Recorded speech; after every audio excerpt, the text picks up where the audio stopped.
The following program contains flashing images, which may affect viewers with photosensitive epilepsy. Lost engine number 2. High above the Mediterranean, two pilots struggle with a stalled engine. Engine relight. Negative. Stop. Engine 1 is playing out. 45 miles from land, the pilots make a difficult decision. Prepare to ditch. Oh my God, you listen.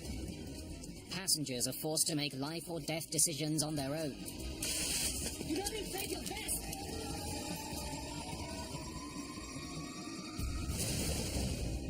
The accident will tear families apart, set in motion a massive rescue effort at sea, and trigger a multinational investigation to discover why both engines on one of the world's most popular planes stopped in mid-flight.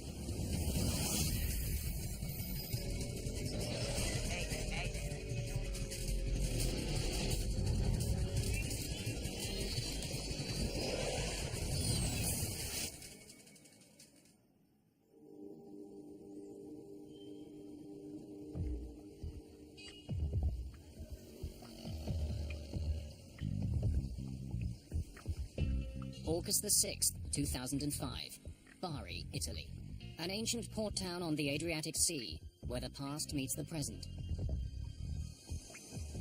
Just north of this historic city, Bari International Airport serves 10 major airlines and more than 1.5 million passengers each year. One of those carriers is Tunisia's Tuninter Airlines. Captain Shafiq Garbi is a pilot with Tuninter. Today, he's in command of Flight 1153. The 45-year-old Tunisian is a military-trained pilot with a flawless flight record. Garbi's co-pilot is 28-year-old Ali Kabair. How much fuel are you adding? 400 kilograms. 2,700 total? Yes. Captain Garbi and his co-pilot flew from Tunis to Bari this morning to collect 34 Italian passengers. Now they're going to fly them to Jerba, a Tunisian resort island.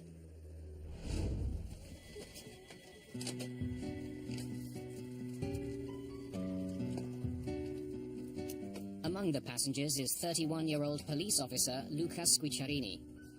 His girlfriend Paola is traveling with him. Our first choice wasn't Jerba. It was Cape Verde. The thing with Cape Verde is that it was a period of terrorist activities. The flight would have left from either Rome or Milan. Since they are two large airports, Paola was afraid that there would be an attack, so we chose not to go to Cape Verde.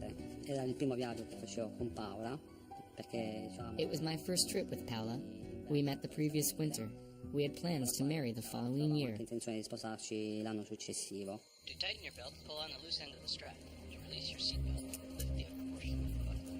Place down when your life vests are located beneath your seats. To inflate the vest, pull firmly on the red cord, only when you're leaving the aircraft. If you need to refill the vest, blow into the mouthpiece.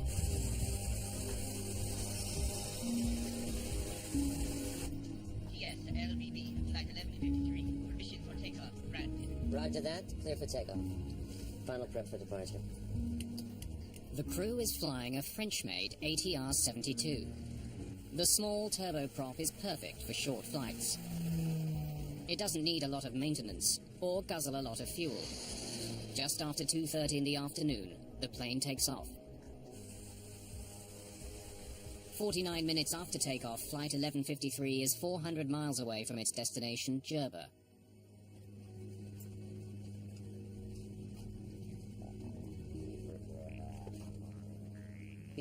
So we started chatting with other passengers. We were all excited. We talked about the vacation.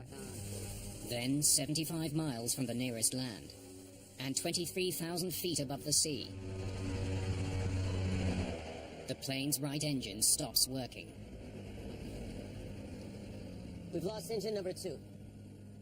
Let's get to 17,000 feet. TUI 1153 request 170. TUI 1. Captain Garbi begins an emergency descent. Sending 170. When you have a single engine flame out, you would descend down to a lower altitude. The air is thicker, the propeller is more efficient. Under current conditions, the ATR-72 can best fly on one engine at an altitude of 17,000 feet. Power lever, flight idle, Start button.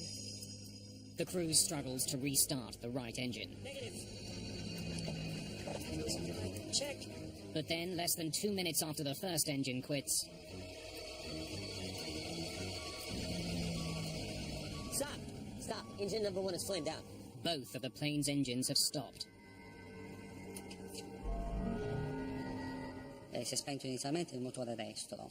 The engine shut off. Inizialmente pensavamo fosse addirittura un Our first thought was of a terrorist attack, since there were so many at the time. We tried to figure out what was happening, so we looked towards the cockpit to see if someone was trying to sabotage the plane. Se qualcuno voleva sabotare l'aereo. The plane is now falling to the sea at 800 feet per minute. Mayday! Mayday! Mayday! DUI 1153. We have lost both engines. Request immediate landing at Palermo. The crew still hopes to reach an airport, but they have 70 miles of ocean to cross before they're over land. Crews are trained for almost anything. There's a checklist for them to follow to solve most problems, including what to do when both engines die. Both engines flame out checklist. Fuel supply, check. The pilots don't know why their engines have stopped. The only clue they're getting is a low fuel feed warning. A low pressure warning light tells the pilot that there's low fuel pressure going to the engine. Now that could be a mechanical problem, or that could be a contamination problem. The crew follows the steps laid out by the manufacturer to relight their dead engines. Fuel supply, check. Power lever, flight, idle. Start button. Engine relight. Negative. Get Shokri. The captain asks the cabin crew to bring the onboard engineer, Shokri Habui, to the cockpit. Palermo approach. This is TUI 1153. We have lost both engines. Request immediate landing. The closest airport is in Palermo, on the Italian island of Sicily. TUI 1153, Palermo. Affirmative, you are clear for landing. Palermo approach. What is our distance to the airport? Your distance to Palermo is now 48 nautical miles. An ATR-72 will fall from the sky at a predictable rate. 1 foot down for every 16 feet forward.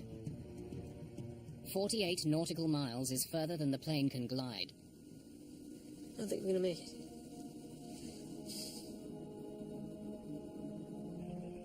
If they can't restart their engines soon, they'll be forced to ditch in the sea. Ditching at sea is a very difficult decision to make because it's the hardest thing to do. You have swells, waves, wind. Is anybody going to see you? How long can the plane float for? Landing a passenger plane on water is extremely dangerous. In 1996, an Ethiopian Airlines pilot was forced to bring his 767 down on the Indian Ocean. The ditching was recorded by a tourist on a nearby beach. 50 people survived, but 125 people died. The crew of this small plane doesn't usually include an engineer. When there is one on board, he usually travels in the cabin. I remember this person looked at the stewardess and shook his head as if saying no after the second engine had shut off. Per cui è allo spegnimento di tutti e due i motori.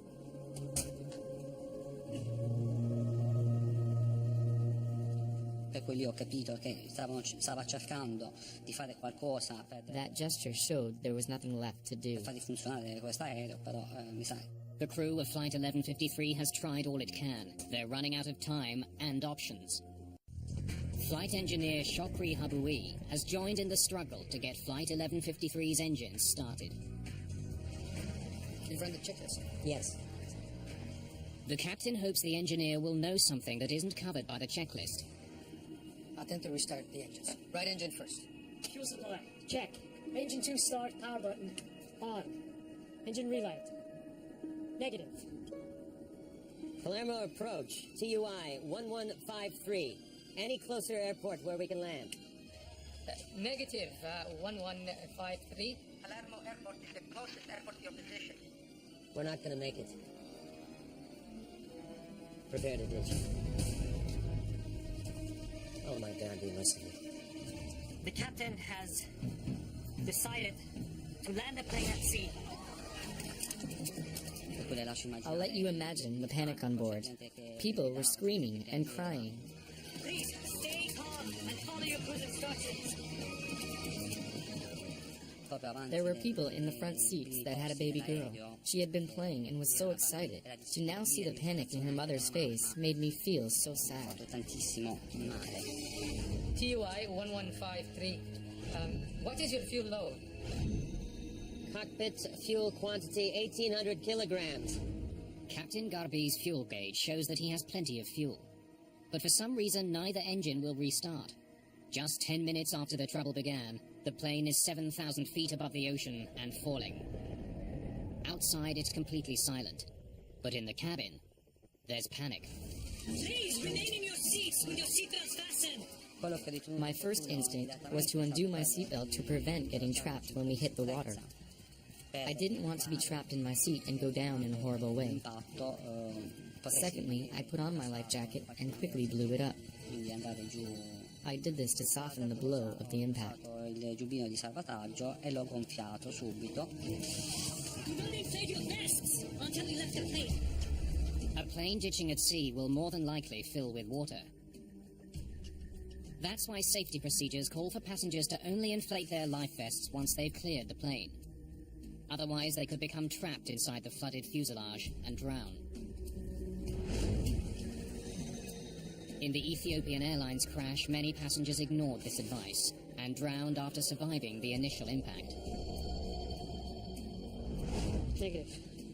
The dead engines aren't the only problem confronting the crew. Engine 2 start. Power. Many of their instruments get their power from the engines. Without the engines, some vital gauges are dead. On a 2-engine flameout, you go on your standby instruments, which is you have an attitude indicator, you have an altimeter. Fuel supply, check. The crew continues to try to restart their engines, but it's become clear that they've run out of time. We're not doing anything. Confirm distance, please. Your distance is now 20 miles.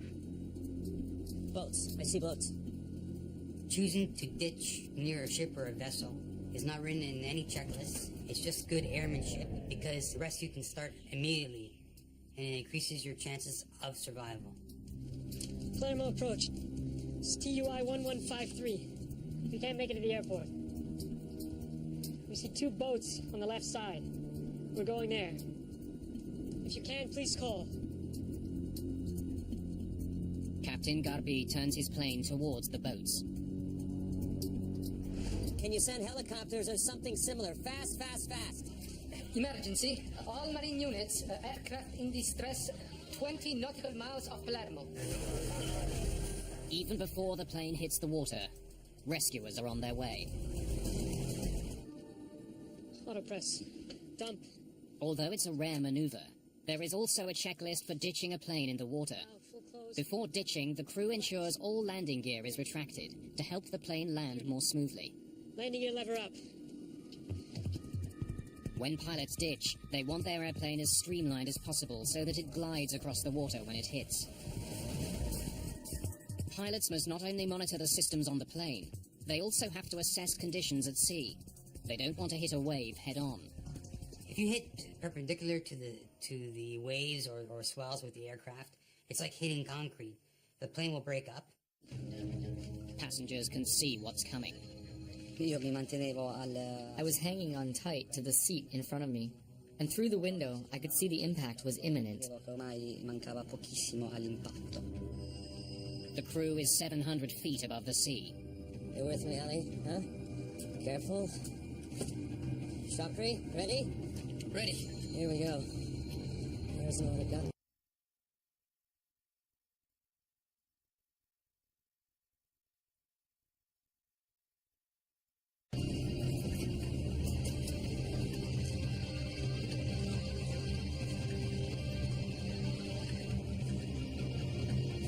At a speed of 145 miles an hour, the plane collides with the sea.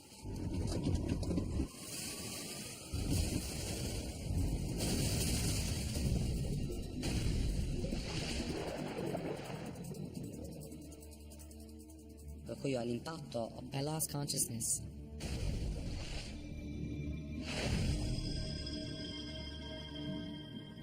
I woke up in the water. I was 2 or 3 meters underwater. I came up to the surface wearing only my pants. I had lost my life jacket and clothes on impact. I got to the surface and grabbed onto a bag. I was in shock. I was surrounded by everything. My thoughts were constantly with Paola. I thought I was going to die because I was spitting blood. I felt my lungs filling with blood.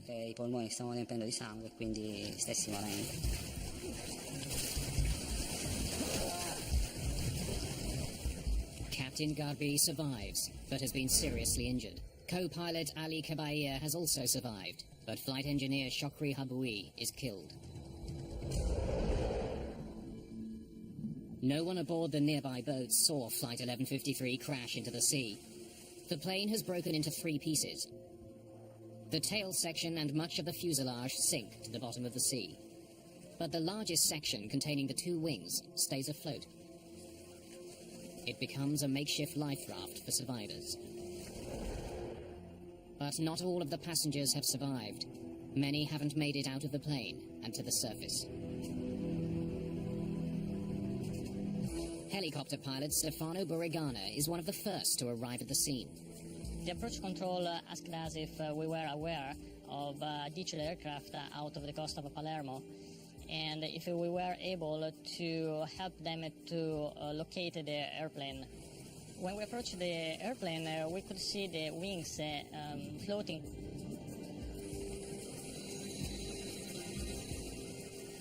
There were several people in the water around the aircraft, all floating, and everybody with their jacket inflated. Borigana spots Luca Squicciarini floating, away from the main wreckage. There was one man without his jacket, and he was the farthest from the airplane. I decided to go over him and throw one of our life jackets to him. Within the hour, the crash site is teeming with rescuers. They search for survivors from the water and from the air.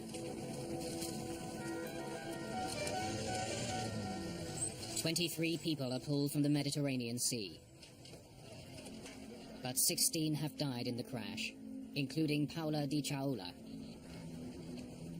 My relatives told me a couple days later, while I was still at the hospital. I had no reaction. Paola was gone. I reacted when I got home. When I got home and went to the cemetery, I realized what was happening. That's where I got really down. It's quite likely that none of those who died ever had a chance to swim to safety. Their serious injuries would have prevented them from escaping after the plane hit the water.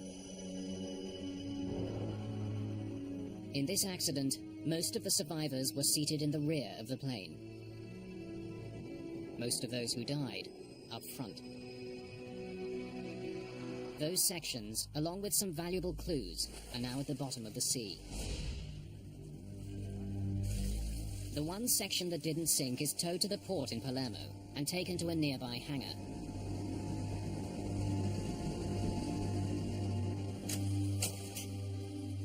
A team of agents from Italy's National Flight Safety Agency, the ANSV, begin looking for leads. Their job? Find out why Flight 1153's engines stopped in mid-flight. We need to collect as much as evidence as possible in order to fulfill 2 main answers. What happened and why had it happened? They are led by Chief ANSV investigator Vincenzo Panetta. I arrived in Palermo the day after the accident, on the 7th, very early in the morning. A flight test engineer by training, Panetta has led several air crash investigations.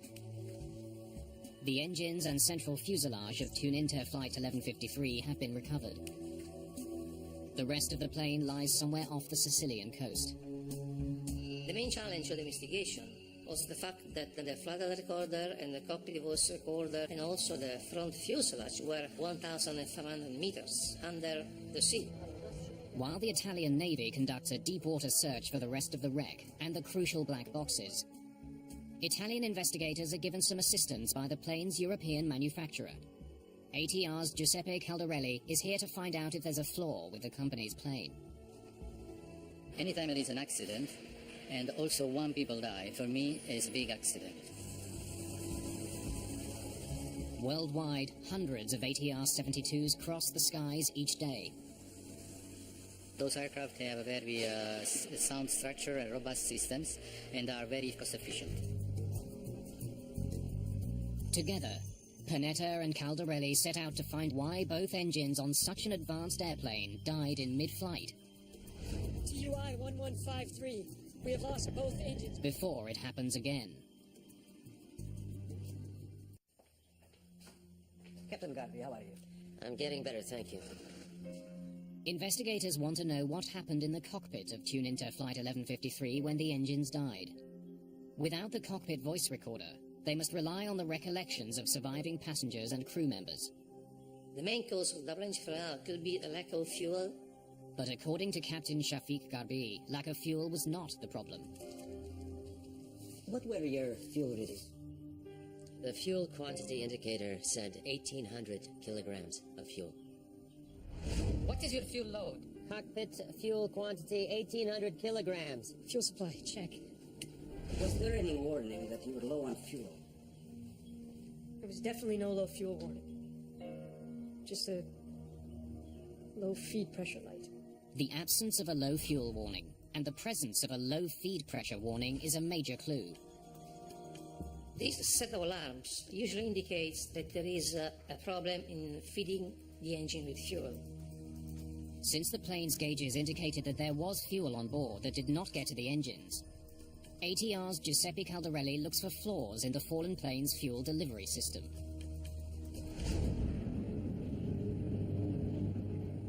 Four years earlier, an Airbus operated by Air Transat developed a leak in the fuel line that feeds the plane's right engine.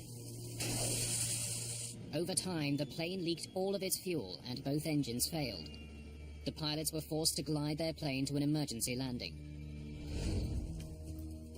That incident has a lot of similarities to the Tuninter crash. Giuseppe Caldarelli's team looks for breaks or blockages in the fuel lines, and evidence that the fuel pumps malfunctioned and stopped fuel flow to the engines. While Caldarelli waits for technicians to complete tests on pumps and lines, Panetta decides to start a new line of inquiry. He explores the possibility that the fuel that was on board was somehow contaminated. Fuel contamination can derive from 4 or 5 different sources. Kerosene-based jet fuel is very delicate. If stored or transferred improperly, it can be polluted with water, sand or fungus, even sticky residue from the hoses of refueling tankers. Any of these could prevent the fuel from properly igniting and could have caused the engines to shut down. How much fuel are you adding? 400 kilograms. The plane last took on fuel in Bari. Samples from the tanker that supplied it are taken for testing.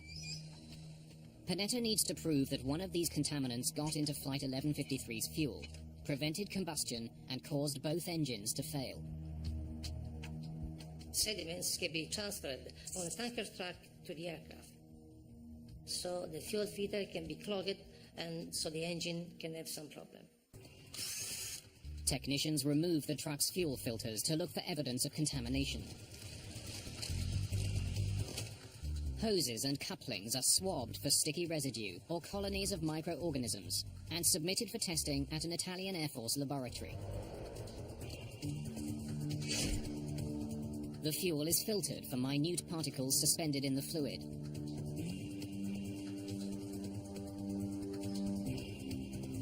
And carefully examined for impurities.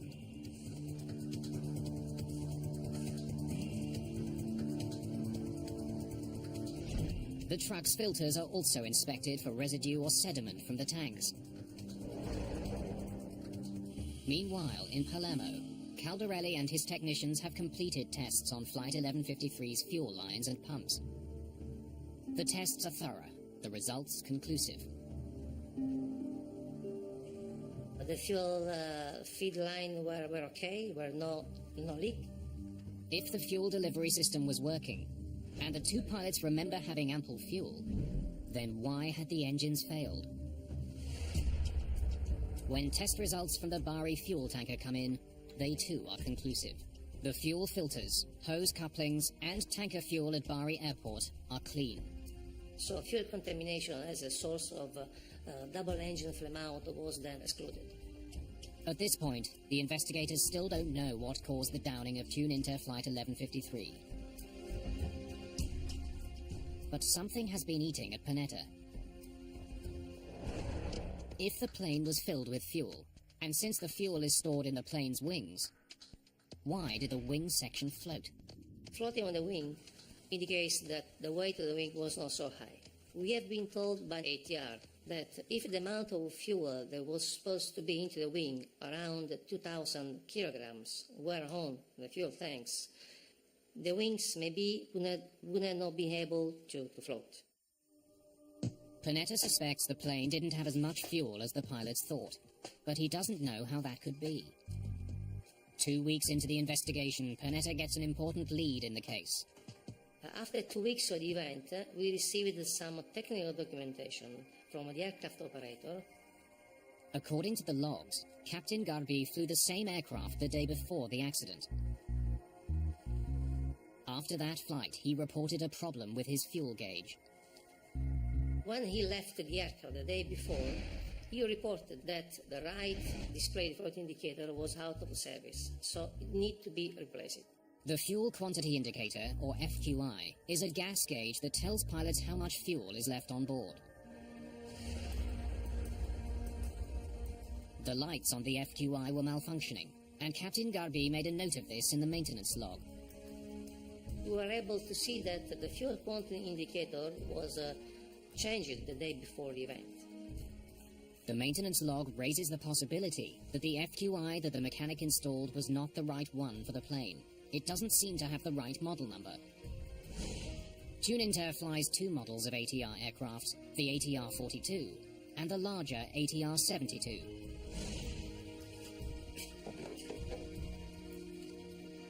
The fuel quantity indicators for each plane look identical, except for a different model number at the top of each unit.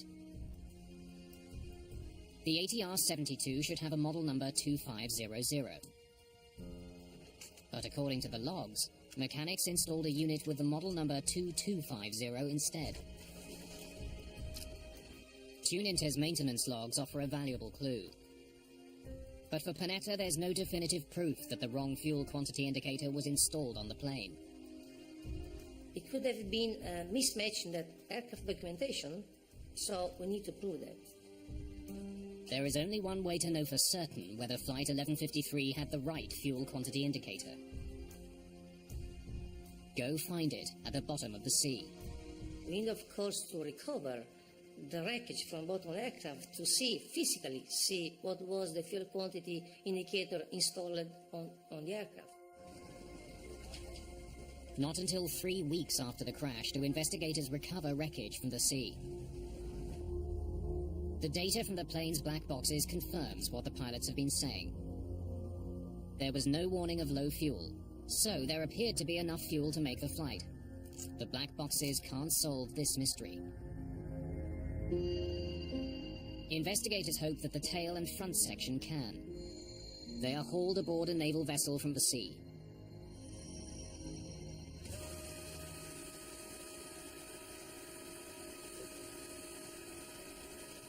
The moment the cockpit is hauled in, Panetta is there. There's only one thing he wants to see inside.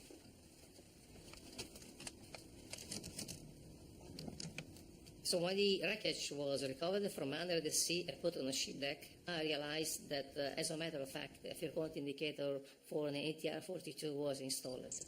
It was like we found the smoking gun. The wrong FQI was installed on Flight 1153. Panetta finally has the break he's been looking for. The ATR's fuel quantity indicator collects data from sensors in the fuel tanks and calculates how much fuel is in the tanks. But since the fuel tanks on the 42 and the 72 are a different size, fuel quantity indicators can't be swapped between them. Technicians conduct refueling tests with the wrong FQI installed on an ATR-72. And the results are chilling. The results show that if you install an FQI type, we say 42, on an ATR-72 aircraft, if I have no fuel into the aircraft in the fuel tanks, with zero fuel, the fuel quantity indicator show me 1,800 kilograms. Precisely the amount of fuel that the captain reported having when his engines flamed out. Cockpit fuel quantity 1,800 kilograms. Investigators conclude, at 23,000 feet above the Mediterranean, the wrong fuel indicator led the crew to believe that they had ample fuel, when their tanks were actually empty. Engine relight. Negative. We're not doing anything. The engines could not possibly have been restarted. With hundreds of ATR-42s and ATR-72s still flying, the implications are stark. Could there be other planes flying with the wrong gauge? The first safety recommendation was to mandate all operators that use ATR-42 and 72 aircraft in their fleet to check whether the right fuel quantity indicator was installed on the aircraft. Panetta and Caldarelli have uncovered the error that caused both of Flight 1153's engines to quit in mid-air.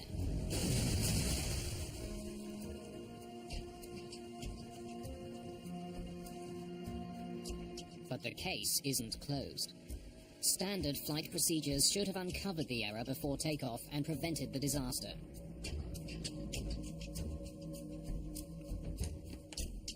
Captain Garby's aircraft went in for repairs in Tunisia the night before the crash. The plane's FQI indicated 790 kilograms of fuel in the tank.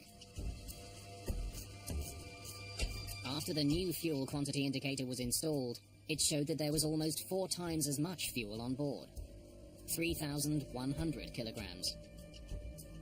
The following morning, Captain Garby noticed that the fuel levels had gone up. He assumed the fuel had been added. But when fuel is added to an aircraft, a refueling slip must be left in the cockpit. Where is the refueling slip? The pilot asked to the flight dispatcher where was this refueling slip, but the flight dispatcher was not able to find this refueling slip. I'll get it to you when you get back from Jerba. Roger that. There was no refueling slip because the plane hadn't been refueled. In spite of regulations, the captain left without that vital piece of paper. There are some standard regulations requiring the pilot to take off only when he is sure about the quantity of fuel. With the wrong fuel indicator on board, and less fuel than he believed, Captain Garby makes it to Bari, Italy, and tops up his plane for the next leg of the trip to Jerba. How much fuel are you adding? 400 kilograms. 2,700 total? Believing he has 2,700 kilograms of fuel on board, Captain Garby begins his flight to Jerba. If the correct fuel quantity indicator had been installed, the captain would have known that he had only 540 kilograms. Not nearly enough to make the crossing. Mayday! Mayday! Mayday! TUI 1153 requests immediate landing at Palermo. We've lost both engines.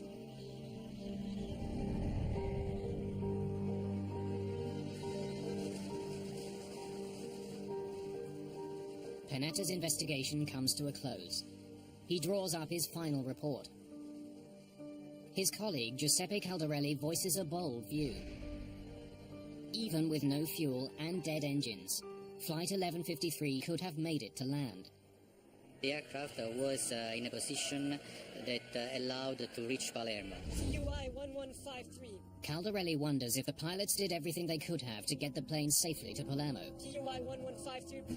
Investigators get some unexpected answers by having seasoned pilots fly the exact same flight with the exact same problems. Okay, we are now in big trouble because the second engine has gone off, so... Vincenzo Panetta's investigation into the crash of Tuninter Flight 1153 has uncovered the events that led up to the accident. Now he and Giuseppe Caldarelli need to resolve one question. Did mistakes made by the pilots cost people their lives? We're not going to make it. Prepare to ditch. Caldarelli and his team study the plane's specifications and draw a surprising conclusion. Flight 1153 could have been able to glide to Palermo. According to manufacturer data, an ATR is able to glide 3 miles for every 1,000 feet of descent. With the help of the tailwind that day, Flight 1153 could have been able to glide 70 miles to Palermo. The crew might have been able to make it. Landing gear lever up. So what had the pilots done wrong? To answer that question, Panetta and Caldarelli recreate Flight 1153 in the flight simulator at the ATR facility in France.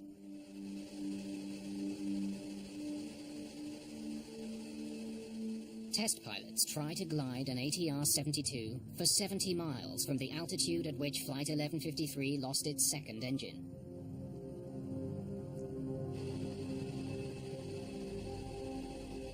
The simulation was requested to see the range of the aircraft starting from the second engine out. Double engine timeouts, you have to be very aware of the configuration of the aircraft in order to keep as much as possible the altitude and distance to fly before the crash. Stop! Stop! Engine number 1 is flamed out. With both engines out, the priority is to keep the plane gliding as far as necessary. To do that, pilots can change the angle of their windmilling propellers. You have the maximum glide performance when you minimize the drag. And it's very important to feather the propeller in order to reduce the drag. Feathering the props involves changing their angle against the wind. The maneuver reduces drag. When you want to feather the propeller in flight, you first have to reduce the power lever to idle and put the condition lever back to feather position. The crew did not feather their props when their engines quit. The windmilling propellers created enormous drag. If the crew of Flight 1153 had feathered their props, they may have been able to glide further than they did. Let's get to 17,000 feet. By the time Captain Garby's second engine flamed out, he was just below 22,000 feet. To further reduce drag at that altitude, the plane should be slowed to 158 miles per hour, the ATR-72's ideal gliding speed. Surprisingly, to glide as far as possible, a pilot doesn't want to fly as fast as possible. The faster a plane flies, the more the airflow pushes against it, creating resistance. Every plane has an optimal speed to achieve the furthest glide. The crew continued flying up to 55 miles an hour faster than their optimal gliding speed. That added to the drag on the plane and reduced the distance they could glide. By feathering his props and reducing his speed, a simulator pilot in France was able to get the plane as far as Palermo. You with me, Ellie? Huh? Careful. Flight 1153 hit the water 26 miles from shore, well short of what the plane was capable of achieving.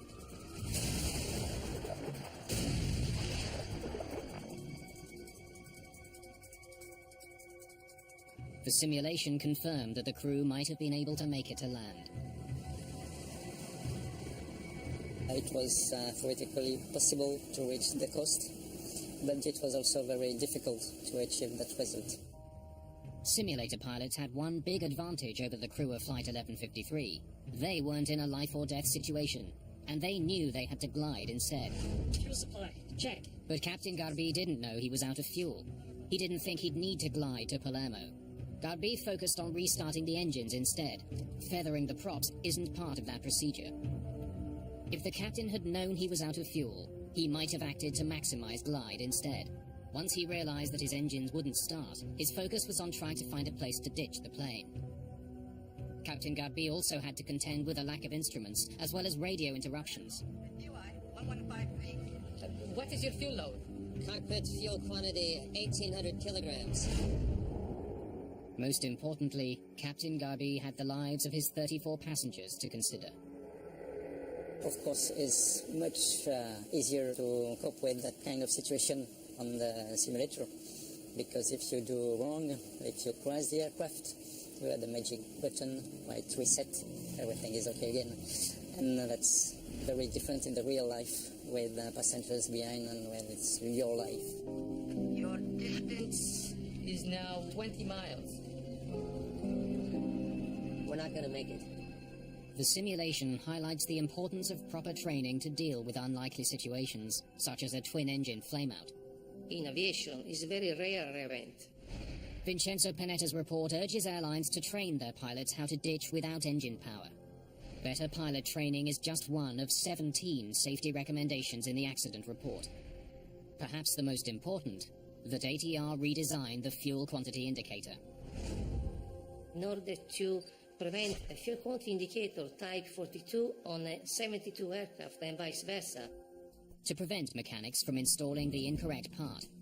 Panetta believes that the only answer is to design the FQIs so that they only fit on the plane they're meant for. 9 men faced charges of criminal negligence for the downing of Flight 1153, including the tune-inter mechanic who installed the wrong FQI, and Captain Garbi.